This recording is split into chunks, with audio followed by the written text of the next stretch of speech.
Stanislas, enchanté. Enfin, on se connaît déjà, on s'est déjà vu sur un plateau de TPMP. Il faut savoir que Stanislas est une star. Voilà. Non, mais c'est une star, il fait tous les plateaux télé, il se défend très très bien. Qu'est-ce qui te pousse justement à suivre comme ça Éric Zemmour et à te battre autant pour lui? Moi, la première chose qui m'a frappé chez lui, justement, je l'ai découvert sur les plateaux TV, par ses livres, et je me suis dit, il y a un type, il est au milieu d'un plateau face à 5 personnes, il défend ses idées bec et ongles. Alors au début, ça me parlait un peu, je me disais, il a un peu raison, mais j'avais 16-17 ans et je savais pas vraiment pourquoi, j'étais à fond derrière lui. Et en fait, j'ai accroché d'abord grâce à ça, d'abord grâce à son courage, sa sincérité, parce que on peut, je crois, ne pas être d'accord avec lui, mais on peut au moins lui accorder ça, c'est qu'il est sincère et il a une démarche intellectuellement assez honnête.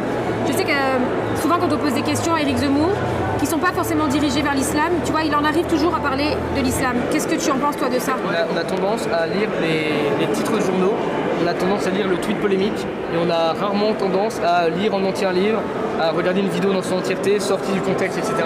Et on voit des choses, on se dit ah il a dit ça, mais ouais mais regarde la séquence entière, t'as le droit de pas être d'accord après.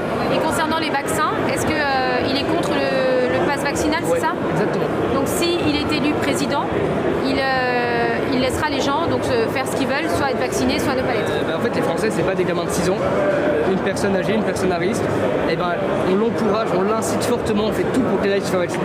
Moi je pense que le problème de Macron, c'est quand il dit qu'il emmerde les Français qui ne sont pas vaccinés, ça donne pas aux gens envie de se faire vacciner.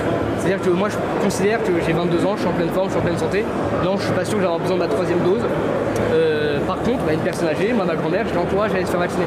Et c'est marrant que l'homme, aussi moderne qu'il soit aujourd'hui, se retrouve touché, à la merci d'un truc microscopique en fait. C'est assez intéressant, je peux la regarder.